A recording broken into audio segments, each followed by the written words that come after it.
Hello and welcome to my review of Life is Strange Double Exposure. Before we get started, I'd like to explain how this video will be organized.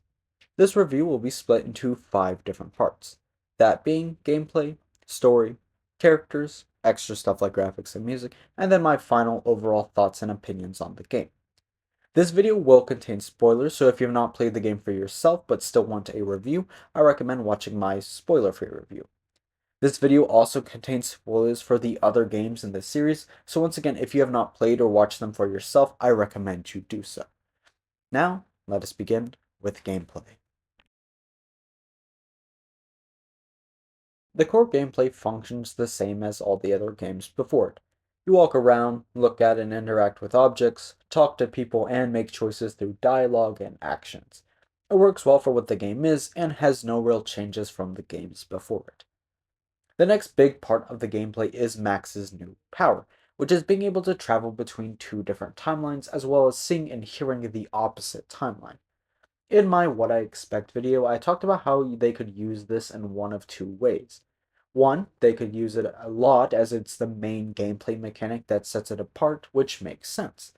Or 2, they could use it sparingly because Max knows the dangers that can come with powers. Of course, they did go with you being able to use her power at pretty much any time, as it is the unique thing about this game. Personally, I think they use this mechanic well for solving puzzles and gaining information, but from a lore standpoint, I wish it was used less because Max knows what happens when she uses her universal bending powers. But I do admit it would be boring if you could only use the power like 3 times. Overall, I think the gameplay is solid, the power is cool and fun to use, and it fits the Life is Strange formula very well.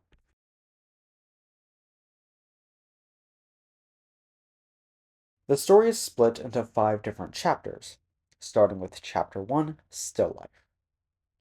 The game starts with Max and Sophie, who is Max's new best friend and the daughter of the school's president, breaking into an old abandoned bowling alley so Max can take some photos. They find a nebula model that Max wants to photograph but can't get a good angle of. She ends up making her way up to a second story that has a great view and takes the photo. Once she goes back down, she shows Sophie the photos, but Sophie notices the nebula is about to fall and pulls Max out of the way, saving her. They celebrate their survival by heading to the Snapping Turtle, the local bar. Max gets hit on by Amanda, the bartender. Sophie, wondering why Max seems to be oblivious to the flirting, asks if it has anything to do with the blue-haired girl in her wallet. You then get a choice asking which ending of Life is Strange you chose. I went with sacrificing Chloe to save the town. Max then tells Sophie that Chloe died, but doesn't elaborate on how or why. Sophie then helps Max gain the courage to ask Amanda out. Max goes around and finds things that Amanda likes and then brings them to her when she goes to talk to her. The game eventually gives you the prompt to either ask her on a date or on a friend outing. I went with a date. After talking with Amanda, Moses, the third member of the trio, enters the bar and tells the group about a meteor shower that is happening that night. They all agree to go, but first, Sophie gets a bottle of champagne. The group heads to the top of the observatory where Moses has set up telescopes and equipment to do research. The group sits around a campfire, talking, and Sophie takes a group photo with the new camera and then brings out the champagne, saying that she has good news but isn't going to share. The group then splits with Moses working on his equipment and Sophie writing. Max asks Moses about Sophie's good news, and he hands her a bottle cap, saying that if she can get it to Sophie without her knowing, then she has to do anything within reason. I was able to successfully sneak onto her, but respected her privacy and didn't ask what her secret was. Sophie then gets a call and heads out. Max then leaves soon after due to her head hurting after taking a photo. While walking, she takes a photo of an owl, and her headache gets even worse, and she gets a bad feeling and tries to get to Sophie. As she makes her way up, she hears a gunshot, but then sees Sophie safely rounding a corner. When she gets to the top of the outlook, she finds Sophie sitting on a bench, but with a shot to her chest. Moses arrives shortly after and calls 911. The game then picks up 2 days later with Max at her house. She gets a message from Amanda that she is coming over to check on her, so Max rushes to clean herself and the house up. Amanda arrives and tries to comfort Max, and in my playthrough she also breaks things off as she isn't sure if a relationship would be good for them. She then tries to cheer Max up by getting her photo taken with a Polaroid. Max then gets a call from Yasmin, who is Sophie's mother and president of the university, asking Max if they can talk in her office. Max agrees and heads over to Caledon. When she arrives, Yasmin is already in a meeting, so Max waits around and goes to help Gwen Hunter, who is a professor and Sophie's mentor, get a book that was locked in a cabinet. Once she returns to the office, Moses comes out and Max says she will meet him in the Fine Arts Building. She then heads in and talks to Yasmin about Sophie. After the meeting, she heads into the Fine Arts Building where she overhears a phone call Gwen is having. While eavesdropping, Max gets confronted by Loretta, who tries to blackmail Max into answering questions about Sophie for her podcast. Max calls her out, so Loretta chooses to tell Gwen about Max eavesdropping. Gwen calls her a snitch, but then confronts Max about the truth and tells her to stay out of her way. Max then meets Moses, and they head outside to talk on a bench that he and Sophie used to eat lunch at. After their talk, Moses leaves, but Max can still hear his voice somehow. She reaches out her hand and is able to see a phantom Moses and decides to follow him. He ends up meeting another Sophie. Max tries to reach out to her but can't find a way to communicate. She tries to use her powers harder and ends up shifting into wherever Sophie is. They embrace, and the chapter ends. All of the chapter titles seem to mean or represent something, and the definition for still life is a work of art depicting mostly inanimate subject matter, typically commonplace objects that are either natural or human made. This could refer to some of the things Max takes photo of at the beginning, but no specific moment sticks out. It could just refer to the fact that this is the calm before everything starts to go wrong. Overall, episode 1 went pretty close to how I thought it would. I thought it did a great job of introducing us to our new Max, Sophie, Moses, and a couple of other characters, and leaving us with a ton of questions. Chapter 2 starts with Max sitting at a booth in the Turtle with Yasmin and Sophie. Max is still trying to process what is happening and ends up getting a nosebleed. She gets up and begins to hear a sound coming from the bathroom area and finds a spot where she can switch between timelines. She heads back to the table where Sophie and Yasmin are getting ready to leave.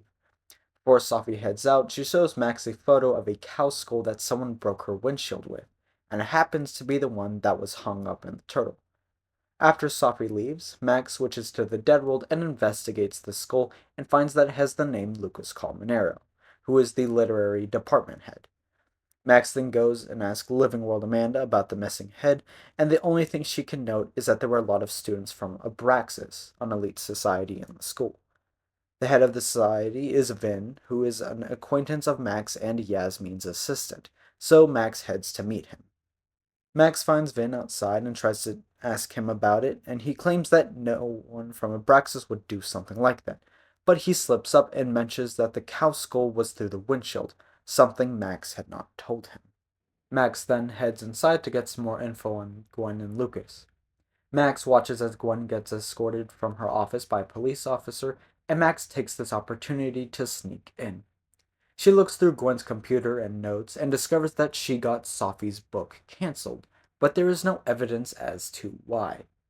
Max then heads out to confront Lucas, who in the living world is having some sort of crisis with his son, and leaves his table and briefcase to take a call. She realizes that she can use Dead World Lucas's key to unlock the suitcase and manages to distract him by vandalizing a cardboard cutout of him.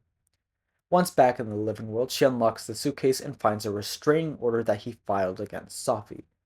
Max gets caught, and Lucas explains that he apparently told his son horrible things, but in reality he didn't, and believes that Sophie is somehow behind it because she once threatened that she would turn his son against him.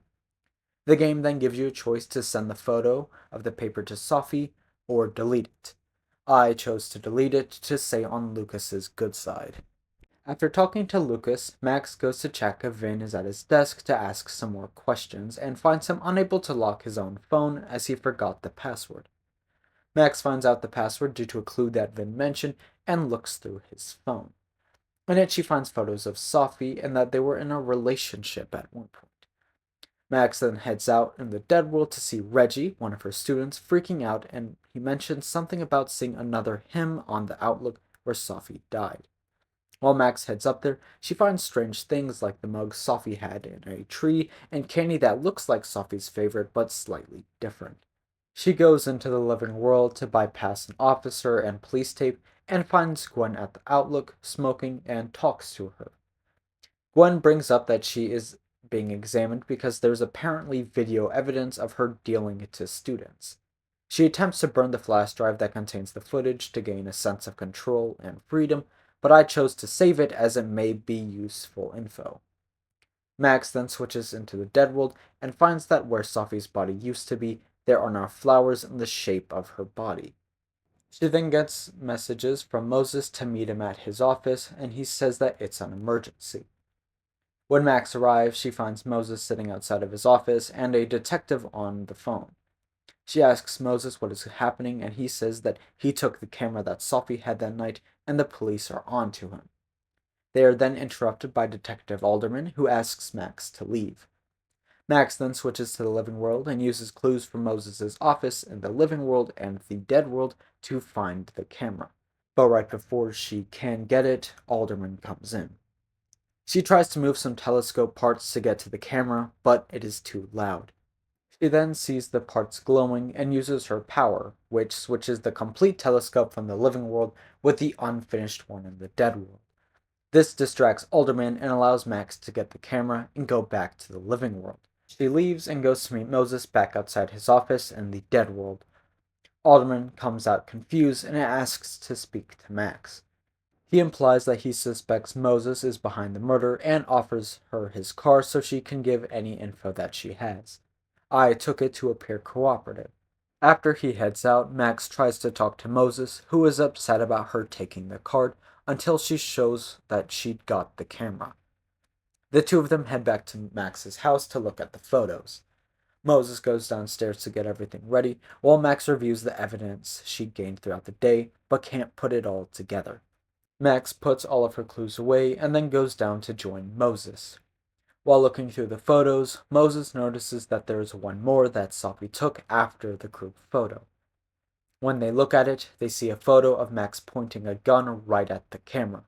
Moses freaks out and leaves, accusing Max, and the chapter ends with a full screen of the photo. Chapter 2's title is Penumbra, the definition of which is: in an eclipse, the penumbra is the area of partial shadow between the full light and the perfect shadow.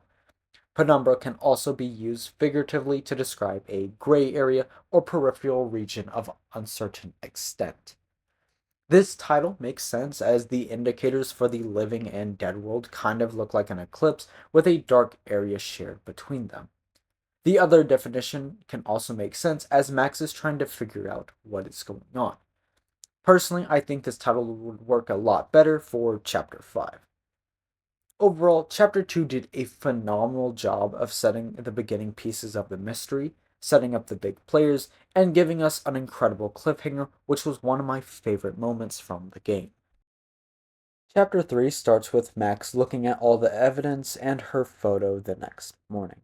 She can't make sense of anything, so she heads up to get some coffee and takes the photo with her. She hears a knock on the door and thinks it is Moses, but when she opens it, she sees that it is Detective Alderman. He comes in and begins interrogating Max, claiming that he believes that she might be behind everything somehow. Max is unsuccessful in defending herself, and Alderman gets a glimpse of the photo and seems to leave satisfied. Max begins to panic and then gets the idea to try and use her old powers and jump back to when the photo was taken.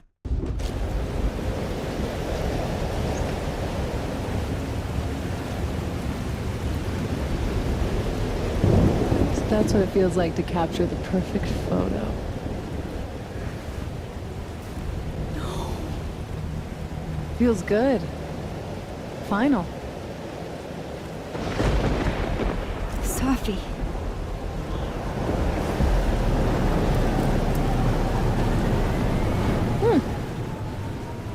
It's here too.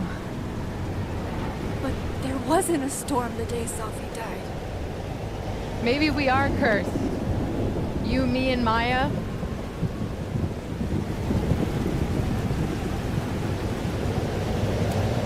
Safi, wait. Who is Maya? What was she talking about?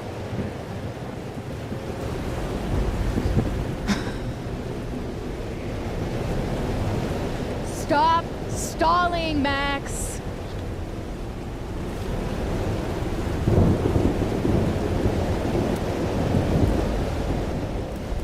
Tell me how to stop this. What do I have to do? Pull the trigger!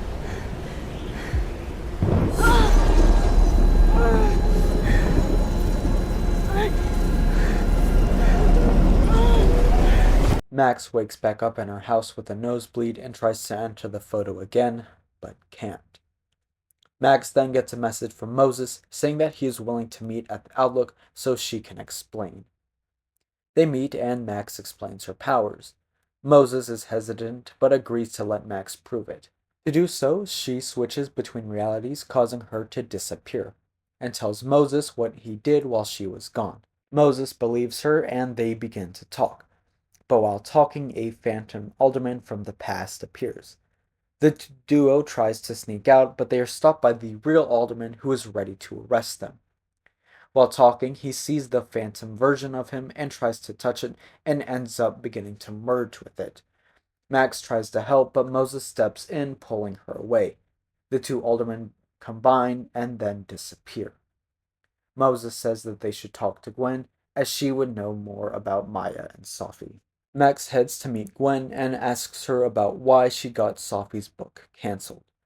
Gwen says it was because the death of Maya caused a lot of hardship for Safi and her relationship with Yasmin, and that if the book was published, it would bring everything up again and it wouldn't be beneficial to anyone. Max then asks if she can see Safi's book, but Gwen refuses, so Max has to revert to the living world to find and look at it.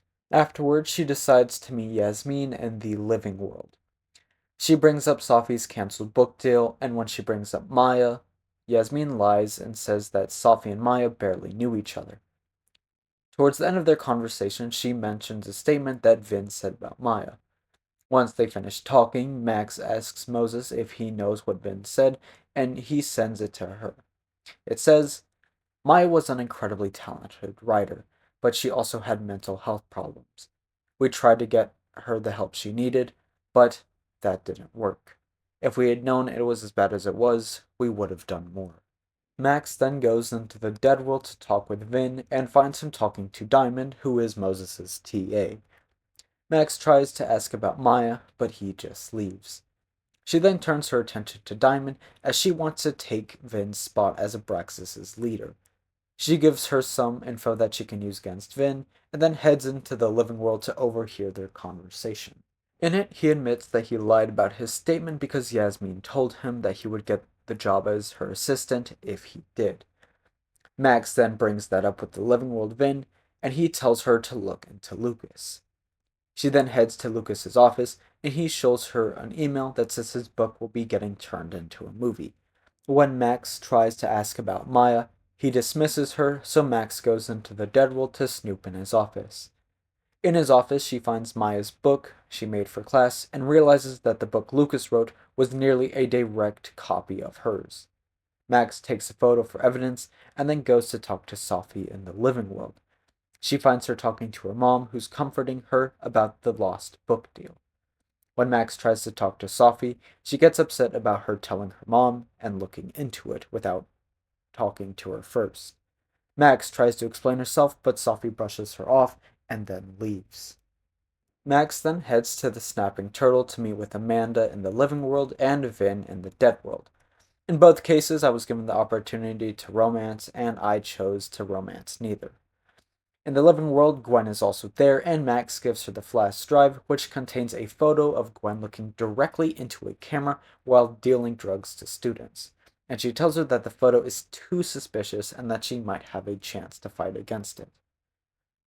Max then leaves and heads back to her house, and when she enters, she finds everything ransacked. While looking around, she hears the basement door close and realizes that the person is still there. When she goes down to check, she finds that it is another Max. Max tries to talk to other Max, but she bolts out of the house. Max follows behind and eventually catches up to her on the edge of an icy lake. She tries to talk, but the other Max is incredibly aggressive, and the two of them end up on the lake. Other Max ends up falling in, and Max pulls her out, but the ice around them is still cracking. Max switches the ice from the other world, and the two are safe. Other Max is surprised and ends up passing out and turns into Sophie, ending chapter 3.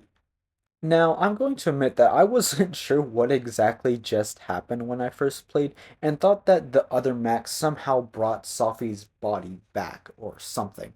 But luckily, they cleared everything up right at the beginning of chapter 4, and it's obvious in hindsight.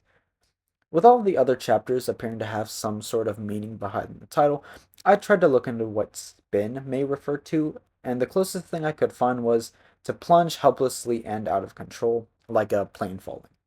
I'm not sure if that is what they were trying to express, as nothing seems to necessarily be spinning out of control. Besides that, Chapter 3 did a really good job of furthering the mystery, giving us some more clues, and once again ending on another great twist. Chapter 4 starts with Max and Sophie back at the house.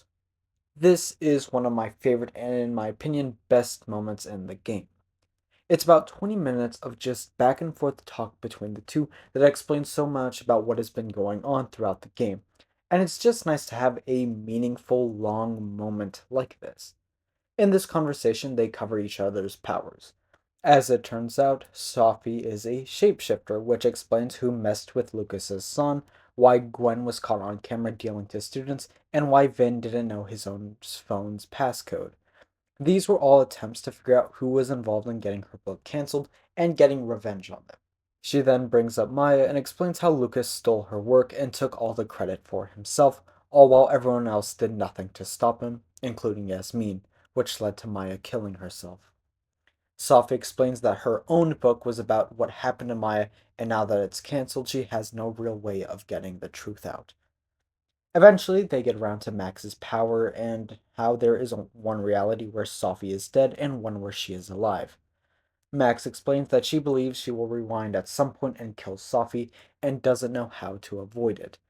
Sophie doesn't seem too bothered and explains that the two of them are more in control than most people, and that it shouldn't be hard to avoid. Their conversation changes to how they can get justice for Maya, and they realize that they can still expose Lucas at the Christmas party happening in the Turtle as he is announcing his book being turned into a movie. The game then cuts to later that day with the plan ready to go. First, they have to hijack the projector and put a slideshow that Sophie made. They do this with the help of Dead World Moses, guiding Max, and then getting Living World Moses in on the plan and letting him run the projector. Then Max asks Gwen for her support, as someone from the faculty would help boost their credibility, and in my playthrough, she agrees. Sophie is able to get Vin on board, and the next step is to get Lucas ready. He's on the patio, but he's having a bit of a freakout and might leave before they can get him. Sophie then goes out disguised as Loretta, and Max follows. Sophie asks some rude questions, and Max defends Lucas, and says that if she sticks around, she might be able to get some good information to share, hinting at the movie that he will be announcing. Lucas thanks Max for the encouragement and heads inside.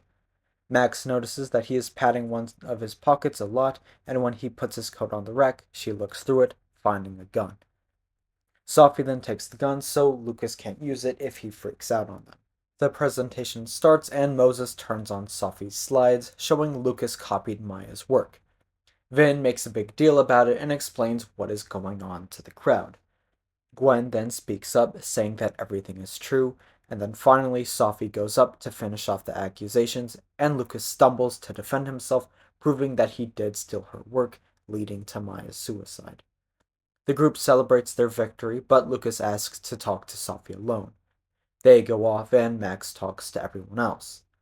They soon see Lucas walk back in without Sophie. When asked about it, he says he told her the full truth. Max tries to talk to Moses, but all of a sudden everyone's head starts to hurt, and they're saying the same thing about Sophie's book. Max realizes that something must be going on with Sophie, so she runs out to find her. She makes it to Caledon, where the weather has picked up, and she can see that more people are repeating what Sophie is saying. She eventually makes her way up to the Outlook, where she sees a massive tornado in the background, and Sophie pointing the gun at Yasmin, blaming her for everything. As it turns out, it was Yasmin who made the push to get Sophie's book cancelled. Max tries to calm her down, but Sophie doesn't listen and ends up shooting Yasmin in the shoulder. Sophie's powers begin to freak out, and she constantly shifts between Moses, Vin, Gwen, and Lucas. Max goes over to Sophie to help her and uses the photo she took of the owl to rewind with Sophie back to the night ending chapter 4. Now, I apologize if chapter 4's explanation was a bit hard to follow.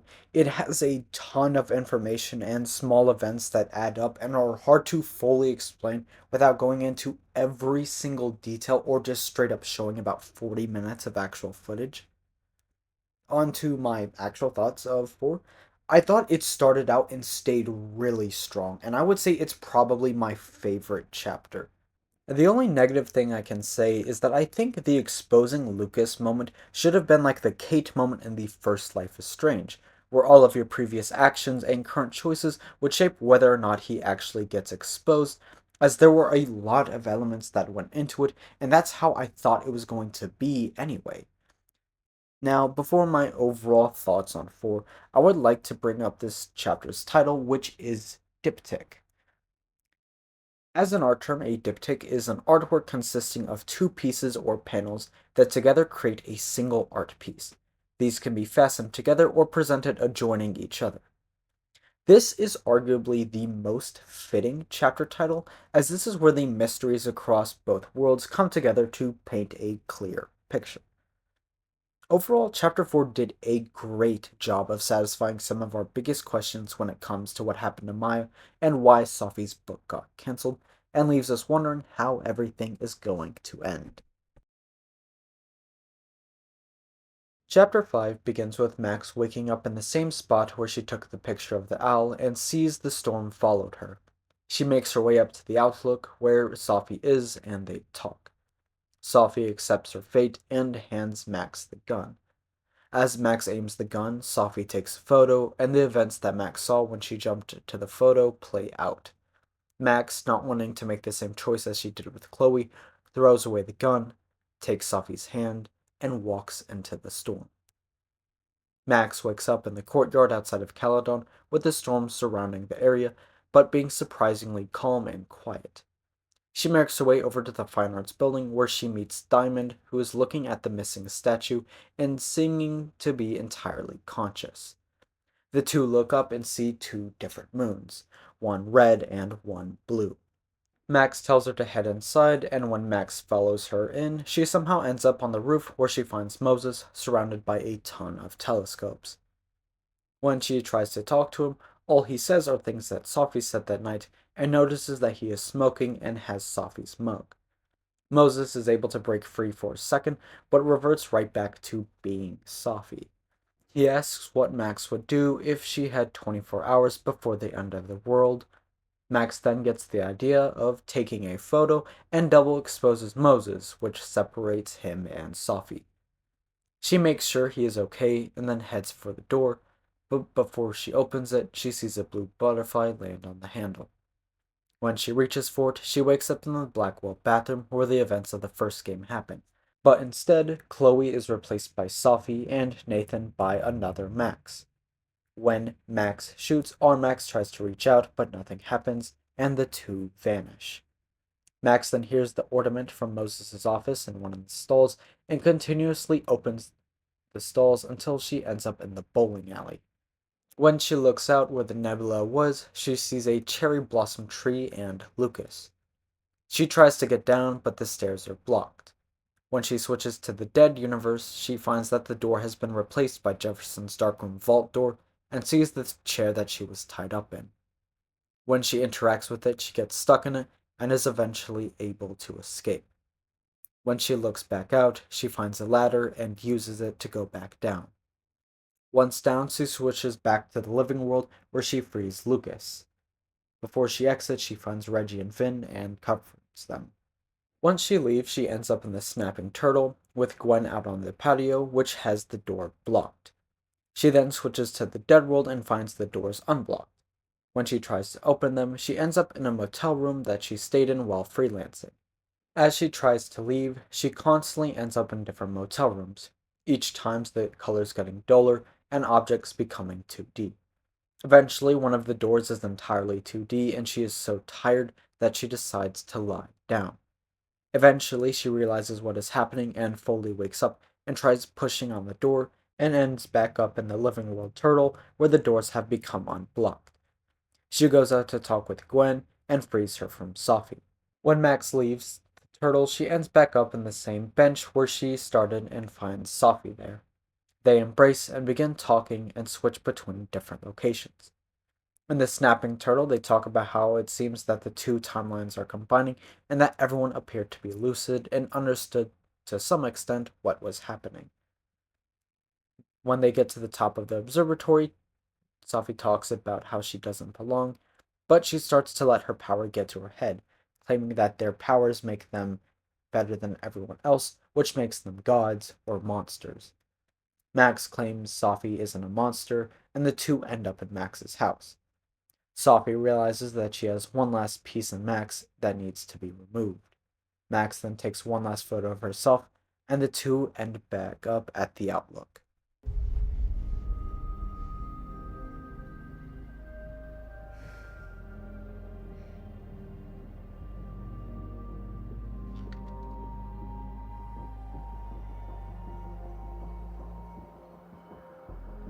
Sophia. Oh my god. Yasmin! Everything is gonna be okay. Don't worry. Do you think you can get up? Can you... Sophie, help me!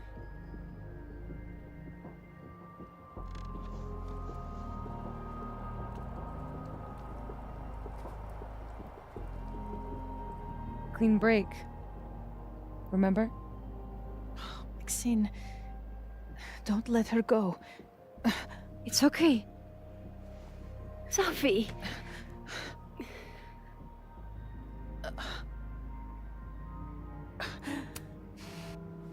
You do have a place here. People need you. I need you, Sophie. Sophie? I don't know her. I can be anyone, Max.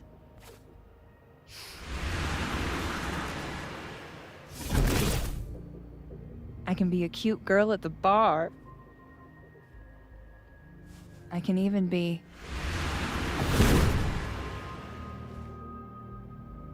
Sophie, stop it! It's real? I wasn't hallucinating? What are you? And what did you do with my daughter? You can make her forget she saw that, right? Better yet, you could make me unshoot her. You have an instant undo button on life, Max. Why not use it?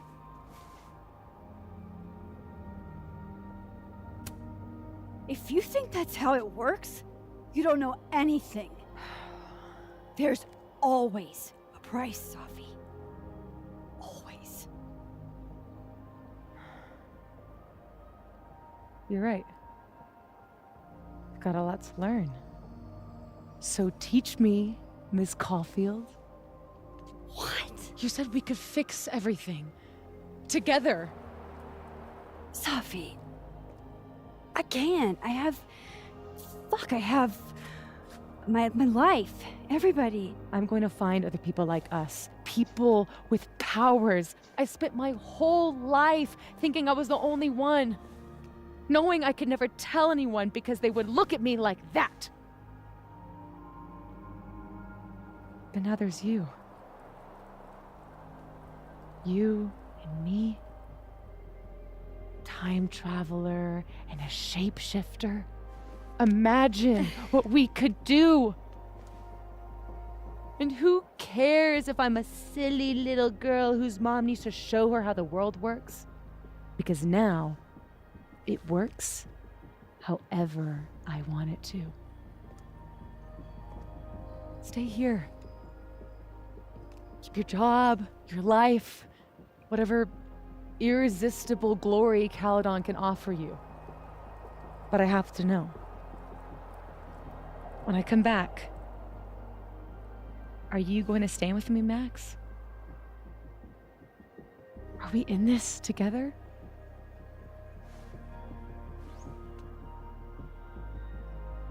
Or is everything you said in the storm just words?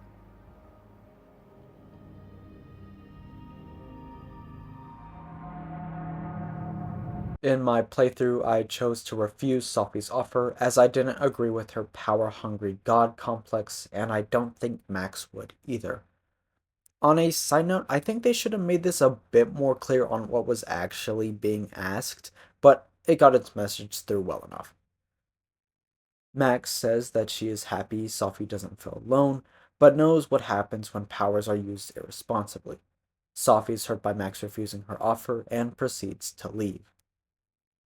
The game then cuts to a few days later with Max in the courtyard outside of Caledon. As we learn, the world and people are physically the ones from the living world, but they also have all the memories from the dead world. Two other differences are that Maya's tree is now fully grown like the one in the bowling alley, and the head of the Caledon statue is cut in half. Max then makes her way around, talking to people and seeing how they are feeling and have been affected. She begins to head over to the snapping turtle, but gets interrupted by a call from Yasmin, who says she wants to find Sophie and that she has been forced to step down as president of Caledon. Max makes her way to the snapping turtle where she finds Moses, Diamond, Amanda, Reggie, Vin, and Gwen all there to hear what she has to say. She talks to everyone individually and then finally in a group. She says that the path ahead will be difficult, but she plans on staying. And then the game cuts to the credits. But this is not the end, as after the credits we find Diamond sitting at the Outlook with a nosebleed. Sophie soon joins her, claiming that she recognizes those kinds of nosebleeds and offers Diamond to join her, and she does. The game cuts to black, and we get a message saying that Max Caulfield will return. That is the ending of Chapter 5 and the game as a whole. Chapter 5 scared me a little at the beginning, as I thought it was about to be the first game's end choice all over again, but I was relieved that it wasn't. It shows Max's character development by having her make her own choice that she has learned from previous actions. I enjoyed the trippy sequence by having it give a nice mix of Max and Sophie. It was a fairly short chapter, but I believe it was able to capture everything that it needed to. Overall, Chapter 5 was a good conclusion to the game. Before I move on to talking to the story as a whole, I want to bring up this chapter's title, Decoherence. The process where a complex object interacts with its surroundings, causing the rapid disappearance of certain quantum properties, leading to the loss of quantum coherence. This title works great as the worlds and people are warping and acting strange due to how Sophie and Max have been messing with them. I believe the story overall was actually pretty good. Not the best thing ever, and it certainly isn't as good as the first game, but the more I've let it sit and the more I've thought about it, the more I've come to enjoy it. The story is a continuation from Max, and it shows us how she has dealt with her trauma and how this story helps her overcome and accepts her past. From Chapter 3 onward, I was really worried that this game was just going to end up being a copy of the first one. But I'm glad it isn't, and that they used some of the ideas and events from the first game to help Max grow. My only issue with the story is how it is setting up for a third game centered around Max, which limited the power of the final choice. I am interested to see where the series is going, and I have some ideas, but that is a whole other video that I will get to later. Overall, I believe the story was good and had some amazing twists. Moving on to characters, I will be starting with the leading lady, Maxine Caulfield. I already talked about Max a lot in my Life is Strange review, and a lot of things about her that I said still hold up. Max has a strong moral compass, but in this game she is a bit more willing to do her own dirty work, breaking into buildings and looking through her colleagues' offices and possessions. Even though she does these things, they are never out of ill intent. She is trying to solve a murder case and is willing to do what is necessary to solve it, but she still has regrets for doing those things. Personally, I think they did Max great in this game. She feels like the same character but has some more confidence and experience. We get to see a more joyful side of Max that we didn't really get to see too much of in the first game. One of the biggest things I wanted to see in this game was how she was impacted from the original game, and they do a great job of that. There were moments throughout the game where she hears the events of the first game, and we can see that she is still shaken by them. She hates talking about her past and gets upset when Alderman brings it up. So much of Chapter 5 revolves around the fact that Max has been through this kind of thing before, and it allows her to approach the situation relatively calmly. We get several more moments where she overcomes her trauma. She goes into the storm instead of making the same choice. She sits back in the chair Jefferson tied her to and escapes it. She goes back to the bathroom where it all started and relives those events, but instead of Chloe and Nathan, it's Sophie and Max. She constantly tries to warn Sophie about the danger and harm that she can cause with her powers, and in the end I chose not to stand with Sophie as Max makes it so clear that they are not gods and shouldn't abuse their powers over others. The only thing, and I really do mean only problem with her, is once again how easily she seems to use her powers, as she makes it so clear that power usage is wrong, especially with her having really universal bending powers. Overall, Max was the best part of the game, and it was great to see her again. Now onto the character I'm most interested in talking about, Sophie. Sophie is this game's victim and one of its main side characters, with the story revolving around her heavily. Despite how big her role is in the story, she feels like she's in the game for only a small amount of time. Now, to be fair, she is dead in one of the worlds and is still actively doing things in the background while we progress. I think they did Sophie pretty well. In the first and most of the fourth chapter, I found her to be a very enjoyable character. The relationship between her, Max, and Moses felt real. Her motivations and actions felt justified to a certain extent. Once we reach the end of chapters 4 and 5, we see a darker side that gets a bit harder to agree with, but someone we still feel sorry for. The thing I'm most interested in talking about is how they seem to be setting her up to be a potential series antagonist. She is headed down a dark path, letting her power get to her head, believing that she is justified to use her powers how she sees fit, and that makes her better than others. Now, Sophie is not an evil person. She has some regrets for what she did, but at the same time, she even said that she didn't not mean to do those things. There's a lot more I want to say about this, but I plan on making a whole video on how I think this series will progress, so I think I'll get into that in that video. Overall, Sophie is a character who is not inherently evil, but is doing some bad things for reasons she thinks are right. This created some great tension between her and Max, and has now set her up to play a role in the future. Now moving on to Yasmin, this game's kind of twist antagonist. Yasmin doesn't do anything truly evil, but her actions are the cause of the entire situation in the game. Starting at the true beginning, if she hadn't protected Lucas while he stole Maya's book, Maya might not have committed suicide.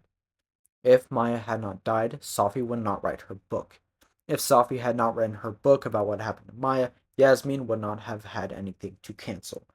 Had she not gotten Sophie's book canceled, Sophie would not have gone on her revenge tour, messing with Lucas and Gwen, and eventually figuring out the truth.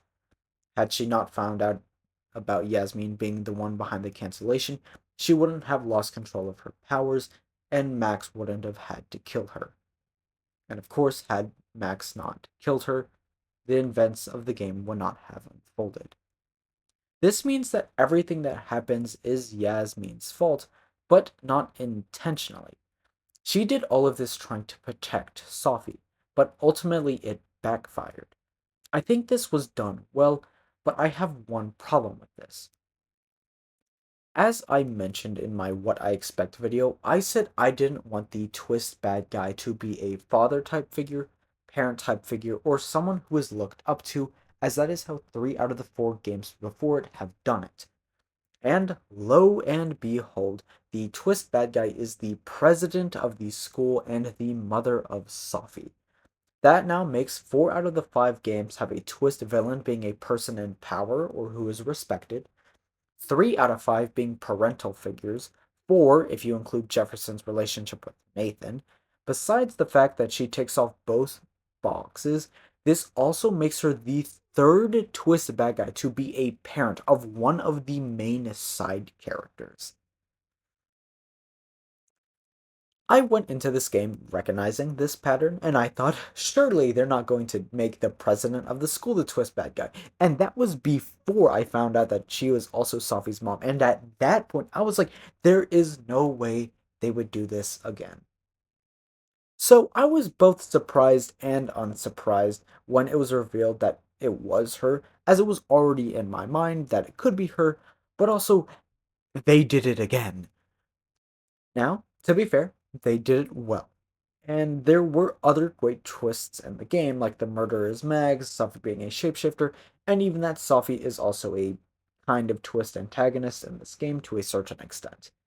Overall, I think Yasmin was a solid character, and the twist was done well, but I am a little tired and disappointed with the repetition.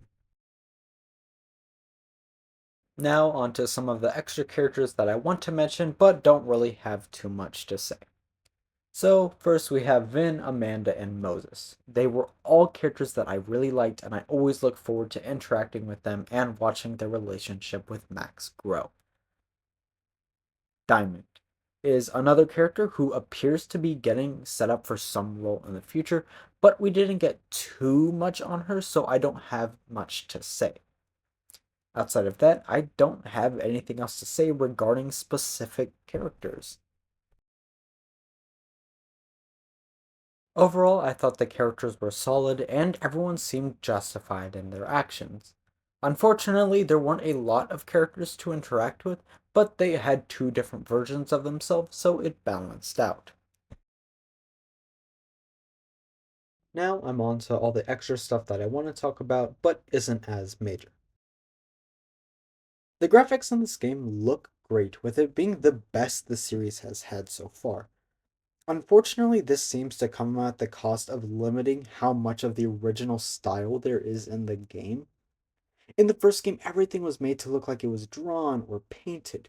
This admittedly gave it a low quality look, but at the same time, it was clearly purposeful and gave the game a ton of personality.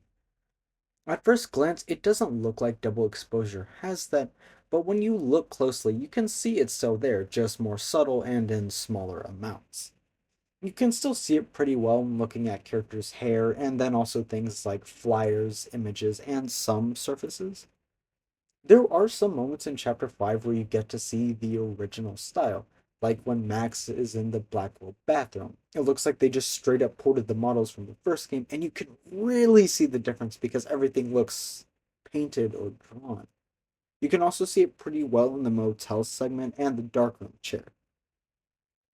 I kind of wish they fully brought back this style during these moments by possibly bringing back the old Max model or restyling the new Max model, as well as making the prompts look like the first game. As much as I talk about how much I miss the old style, I don't dislike the new one.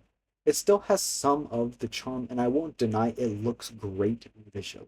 On top of that, the animation is better than ever, with everything being super fluid and you being able to see every character's facial expressions and body language very well. The music in this game was pretty good. They had different themes for the different timelines, and I particularly liked the Dead timeline as it had a nice mystery vibe to it. They also have an actual song with lyrics as the main theme, which I found interesting and enjoyed, and I think it fits the game well.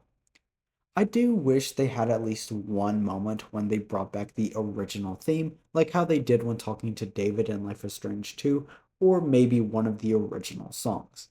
It would have worked perfectly in the Blackwell bathroom moment, but it's not that big of a deal. Overall, the music is good, but nothing particularly special.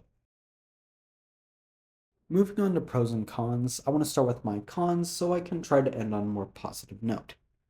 First things first, the UI. The UI isn't bad, and what I'm specifically talking about is the button prompts primarily. So this is when you go to look at a character, right? So you get, your button prompt for triangle for look, and then X to talk or whatever, right? And the thing is, the actual button it shows, it's just so clean. I don't know, that's like, wait, what? The first game had it looking like it was drawn, like it was hand drawn. It would move, and it looked great. The second game looks like it's patchwork, kind of. It looks handmade. I think Before the Storm was also drawn too, and it's like it's just this nice style to have, right? Because they already removed so much of the original art style that, or at least they toned it down, that it's not that big of a deal to have a button prompt look like that. You could have still toned it down a little bit. Maybe the outlines are the only thing that's drawn. And it's just, I don't know. I miss it, and I think the game just feels like it's losing some of its personality. Maybe it's trying a little too hard to separate itself from the first game a little bit. I don't know. But yeah, it's just, it's not inherently bad. But maybe if they did something to where, like, when you're in the dead world, the button prompts are blue, and when you're in the living world, they're orangish or reddish or whatever kind of color it is. Because they already, yeah, do have an indicator of who it is, but I don't know. I feel like an actual solid color would just add a tiny bit more to it. I mean, it's not that big of a deal. I just miss the old style, and I think they could have had a bit more charm and life to it rather than just nice, clean, smooth. Anyway, besides that, uh, now, my second one. I admit I committed a gaming sin. I pre-ordered the game, and on top of that, I also got the Ultimate Edition. Now, the Ultimate Edition, if you pre-ordered, you would get access to it 2 weeks early. Technically, I did, but I did not play it as, you can knock out an episode. The longest one is like 3 hours. In theory, you could have knocked out the first two episodes in a day, and I'm not about to wait 2 weeks after playing, the first two chapters to do that. No, I did actually play a day early, so I played the first chapter, the day before the game launched. That was worth it because, I actually had time, and I'm not about to, forget the things that happened between a 2 week time span. On top of that, I mean, like, and now, so if you get Ultimate Edition after that, so that's already something you lose. On top of that, the only actual content you get is like some skip packs, which I don't care for. There's no use for skip packs. It's a single player game, and like, yeah, okay, you want Max to look a certain way, but I don't care about a Halloween outfit or Final Fantasy or whatever. I don't know. I like the ones that's like the callbacks to the other games. That's fine. That's cool. Go ahead, do that. But it's like that's not worth an extra $30 for. And on top of that, cat content, which I think they created a bit of fear missing out by not elaborating what that was. But it's literally just about 10 minutes of Max taking care of a cat. And it's not even all at once, it is throughout the game. So, like, go interact with a cat for like a minute in like one section, and then like a minute later in like a second section. It's not worth it. It's not good. It is in total, it is not worth an extra $30. Um, if it was something like True Colors where you pre-order and you get the Ultimate Edition, you get, Wavelengths, which was a full-fledged DLC, which was about 3 hours. You also do get cosmetics, but I think it also came with the Life is Strange Remastered collection. That's a great deal right there for the same cost. But in this, you really kind of get nothing, and it sucks. Do not recommend getting Ultimate Edition or even Deluxe Edition because I mean, unless the like, if you do, if this is like your favorite game of all time or favorite game in the franchise, I'm not gonna stop you. Maybe wait for it to go on sale. I don't think it's worth it. Just me personally, heads up. And that's really, I think, my biggest issue with the game, to be honest, is that overpriced its Ultimate Edition for it to be pretty much worthless. Anyway, outside of that, the next thing is there were some minor, and I really do mean minor bugs. And it was like I saw like a pen floating, another pen floating, and that Loretta's cap was kind of like not clipped to her right, so it kind of like vibrate on her model a little bit. But that was like the very beginning of the game when it first came out. Since then, I've not seen these things happen, so I think they've been patched out, so it's good, but they might still be in. I don't know. I don't think so, but yeah, that's just things I experienced. Um, and then finally, this isn't as big as of a deal, but replay trophies. And the only reason I bring this up is because, a lot of games like this have replay trophies. A ton of games like this have replay trophies. Every like single player choice, thing has replay trophies. But the thing is, this is the first Life is Strange game to do that. And it'll be stuff like romance Vin, romance Amanda, romance both, romance neither. It's like it's not necessary. I do get the one where it's play through the game both times with each ending from the first game. That makes sense because it's showing like, okay, look, we are keeping both endings canon. Here's what happens. There's not a whole lot of differences, but I do actually like that there is that. But the other ones where it's like, okay, I do these different things. It's like, eh. On top of that, there's one trophy I cannot get. It's not a replay trophy, but Frame Fatal or Frame Fatale, whatever it's called, is bugged for me, I think. It's the one where you have to take every single photo in the game. And I swear I have taken every single photo in the game like 10 different times, both normal, both double exposed. I don't know. I don't know if it's bugged or I don't know if I'm just missing like one, but I've gone through like two different guides. I don't know. I think it might be bugged, and that really annoys me because I would have played, and I swear nearly every single time I hop on my PlayStation to play, I spend like 10 minutes just running through this game trying to see if it pops up, and it still hasn't. But I digress. That's I don't know. Anyway, that's only for trophy hunters. It's not that big of a deal. Now on to pros. The first thing, something I brought up, and I think pretty much every single review, is this game's cinematography, and especially in this game. I think with them doing motion capture for it, it actually allows them to have some pretty good cinematography because it's not just, like two different character models just standing looking at each other. Not that all the games had that, but it's like obviously in this game, characters move a lot more, have a lot more physical expression, so you can do some more stuff with the angles and movement and stuff because you would have physical people doing stuff. So it just looks great. And I bring it up in pretty much every of the games because they actually do a surprising job. You would think it's just back and forth, over the shoulder kind of stuff when talking, but no, it's actually pretty good, especially in cutscenes. Anyway, besides that, Vin and Amanda, great. Love them. They are great characters. Thoroughly enjoyed both of them, and I honestly can't really see Max with Vin. I think it's an interesting concept. I like Vin as a character, but romantic, I don't know. I don't see Max going for the bad boy. Anyway, I digress. But I also really like their romance scenes, or just kind of their scenes leading up to their quote unquote romance. Um, Amanda's was great, and even when you don't romance her, it's still a great thing because you go through this nice little kind of like you listen to the music and you're pretending there's a show, and that's really cool. Gave me a little bit of True Color vibes, and honestly a little bit of Before the Storm. Not gonna lie, it's one of my favorite moments in the game. It's nice to have these moments outside of the story to have fun and explore some of the other characters. And then Vin's Smasher Pass was just like stupid, but it is funny. I passed on everyone, by the way. I ain't doing that. Anyway, next thing is the twists. I like the twists in this game. Especially chapter two, seeing Max pulling out the gun at the camera. I was like, oh my gosh, because in my review I literally said, what if it's alternate universe Max, and it technically was, but I'm baffled by that honestly. And then Sophie being a shapeshifter. Whoa.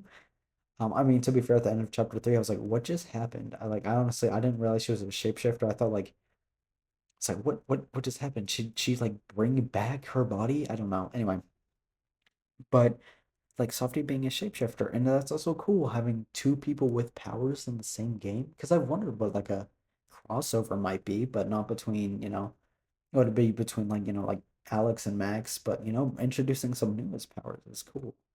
On top of that, yeah, I don't know. I found that cool. The twists. Uh, Also trippy scenes. Oh my gosh, I talk about trippy scenes in all of these.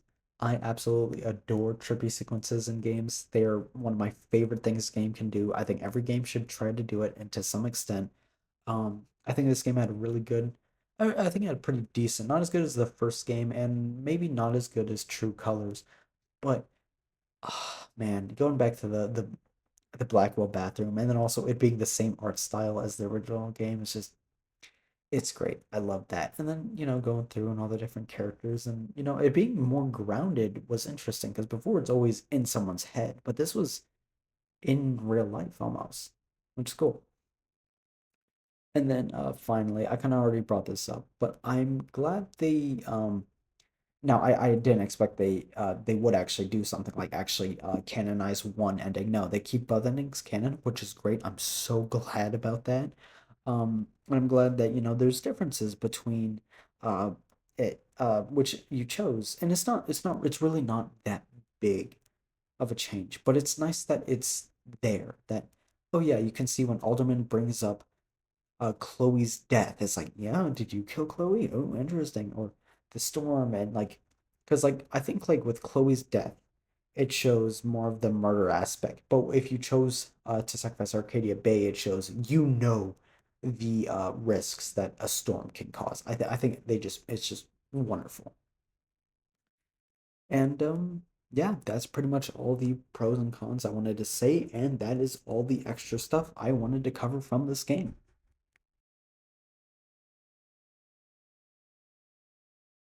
My biggest worry is that this game is going to get held to the standard of the first game.